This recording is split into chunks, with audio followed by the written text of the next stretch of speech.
श्री रामकृष्ण लीलामृत। ओम स्थापकाय च धर्मस्य सर्वधर्म स्वरूपिणे अवतार वरिष्ठाय रामकृष्णाय ते नमः। जय ठाकुर, जय माँ। ओम शिव शिव शिव। साधक भाव का प्रारंभ। श्री रामकृष्ण देव की भाव तन्मयता के संबंध में पीछे बतलाई हुई बातों के सिवाय उनके बालपन की और भी अनेक बातें सुनने में आती हैं। बहुत सी छोटी छोटी बातों पर से उनकी उस समय की मनोवृत्ति का पता सहज ही लग जाता है। एक बार गांव का कुम्हार शिव, दुर्गा आदि देवी देवताओं की मूर्तियां बना रहा था।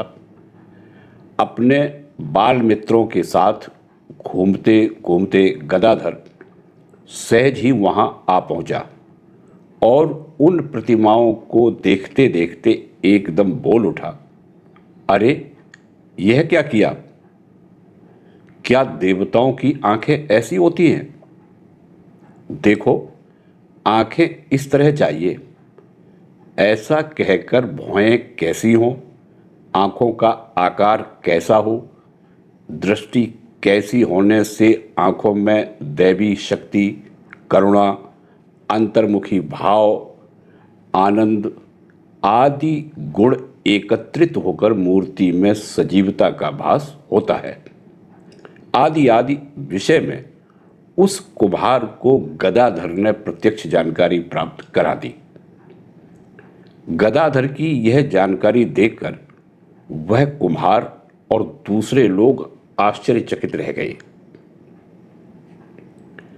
अपने बाल मित्रों के साथ खेलते खेलते एकदम गदाधर को किसी देवता की पूजा करने की इच्छा हो जाती थी और वह तत्काल वह मृतिका की ऐसी सुंदर मूर्ति तैयार कर डालता था कि देखने वालों को वह मूर्ति किसी चतुर कारीगर की बनाई हुई मालूम पड़ती थी।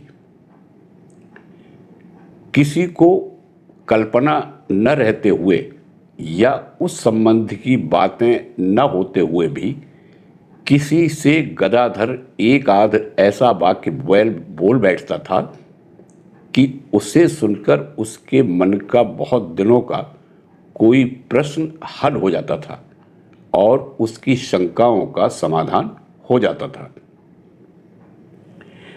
श्री रामकृष्ण देव के बाल्यकाल की जो अनेक बातें सुनने में आती हैं, असल में वे सभी उनके उच्च भूमि पर आरूढ़ होने की शक्ति की द्योतक नहीं है।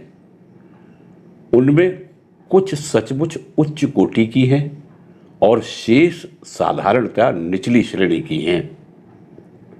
कुछ से उनकी अद्भुत स्मरण शक्ति, कुछ से प्रबल विचार शक्ति, कुछ से दृढ़ निश्चय, विलक्षण साहस, रसिकता, अपार प्रेम आदि दिखता है।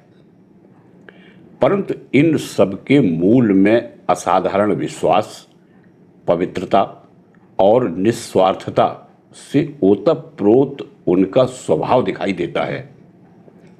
ऐसा मालूम होता है कि उनका मन सच्चे विश्वास, पवित्रता और स्वार्थहीनता आदि से गढ़ा गया है और संसार के आघातों के कारण उसमें स्मरण शक्ति, निश्चय, साहस, विनोद, प्रेम, करुणा इत्यादि तरंग रूप से उठा करते हैं।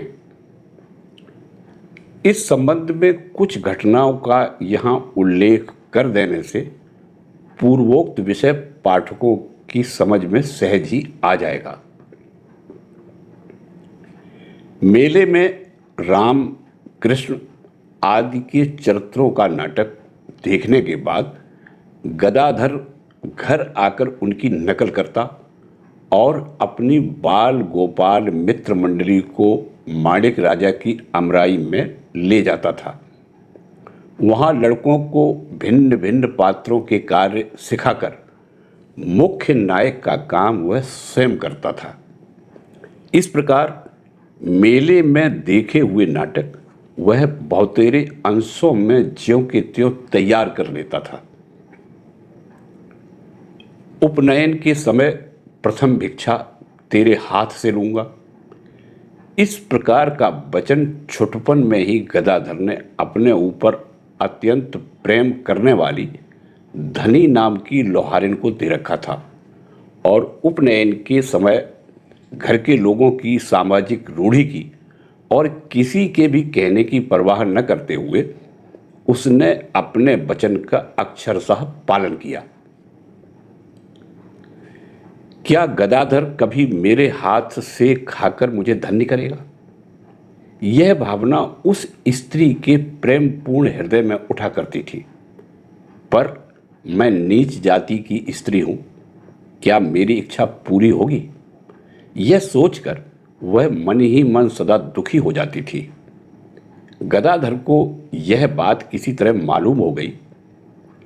उसने निर्भयतापूर्वक उस सरल और दयालु स्त्री के हाथ से खाकर उसे आह्लादित कर दिया। शरीर में भस्म रमाए, सिर पर जटा बढ़ाए, हाथ में बहुत लंबा चिमटा लिए हुए साधु को देखकर साधारणता बालकों को डर लगता है, पर गदाधर को डर क्या चीज है मालूम ही नहीं था। गांव के बाहर की धर्मशाला में उतरने वाले ऐसे साधुओं से वह आनंदपूर्वक मिलता था, उनसे गप-शप करता था, उनके पास से खाता था और उनका रहन सहन बारीकी के साथ और सावधानी से देखा करता था। कभी कभी ऐसे साधु लोग उसे टीका आदि लगाकर सजा देते थे तो उसे बड़ा अच्छा लगता था और अपने घर जाकर वह लोगों को अपना वह वेश बड़े शौक से दिखाता था। गांव में नीच जाति के लोगों को पढ़ना लिखना नहीं आता था। इस कारण वे लोग रामायण, महाभारत, पुराण इत्यादि की कथा कहने के लिए किसी पौराणिक को बड़े आदर सम्मान से बुलाते थे। वे लोग उनकी कितनी खुशामद करते थे। उनके पैर धोने के लिए पानी, हाथ पांव पोंछने के लिए कपड़ा, धूम्रपान के लिए नया हुक्का, बैठने के लिए सुंदर सजाई हुई व्यास गद्दी इत्यादि सामग्री वे लोग बड़े भक्ति भाव से तैयार करके रखते थे।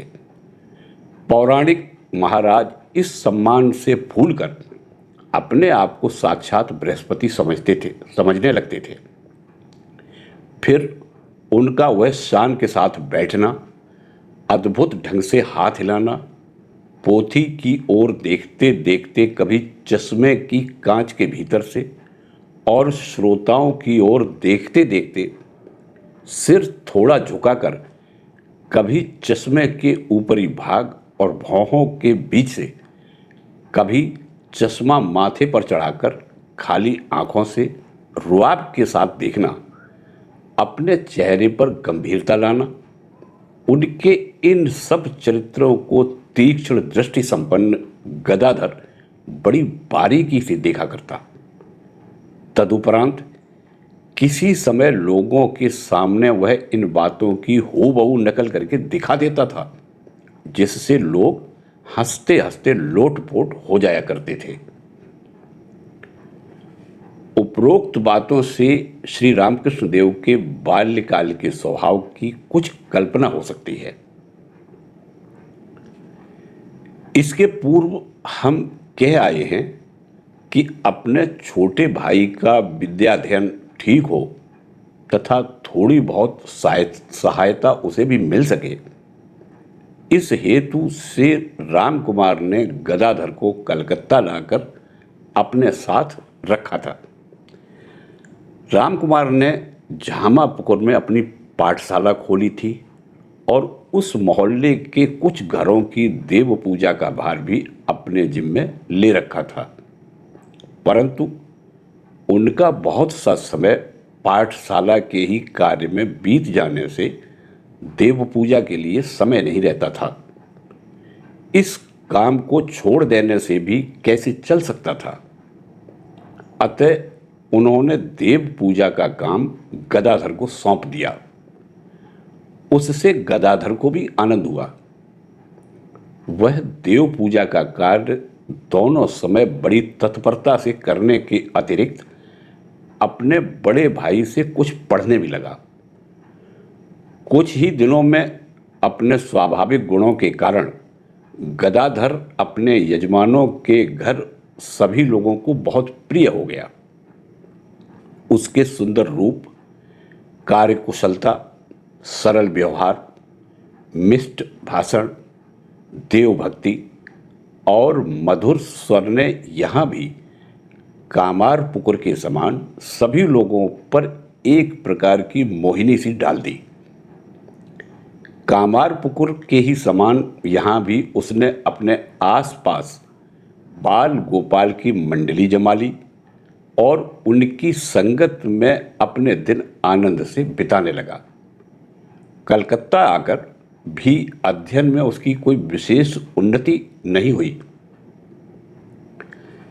यह देखकर रामकुमार को चिंता होने लगी, परंतु गदाधर आज पढ़ेगा, कल पढ़ेगा, इसी आशा से उससे कुछ न कहकर बहुत दिनों तक वे शांत रहे। तथापि उसके विद्याभ्यास की ओर ध्यान देने के कोई लक्षण दिखाई नहीं दिए। तब तो इसे चेतावनी देनी ही चाहिए। ऐसा निश्चय करके रामकुमार ने गदाधर को विद्याभ्यास करने का उपदेश दिया। बड़े भाई की बातें शांति के साथ सुनकर गदाधर ने उन्हें नम्रता से परंतु स्पष्ट उत्तर दिया, दाल रोटी प्राप्त कराने वाली विद्या मुझे नहीं चाहिए। मुझे तो वही विद्या चाहिए जिससे हृदय में ज्ञान का उदय होकर मनुष्य कृतार्थ हो जाता है। गदाधर का यह उत्तर उस समय रामकुमार की समझ में ठीक ठीक नहीं आया। उनका गदाधर पर प्रेम था, इसी कारण उसकी इच्छा के विरुद्ध विद्या पढ़ने में लगाकर उससे दुखी करने में रामकुमार को कष्ट प्रतीत होता था। अतः गदाधर से और कुछ न कहकर वह जैसा चाहे वैसा उसे करने देने का निश्चय रामकुमार ने किया।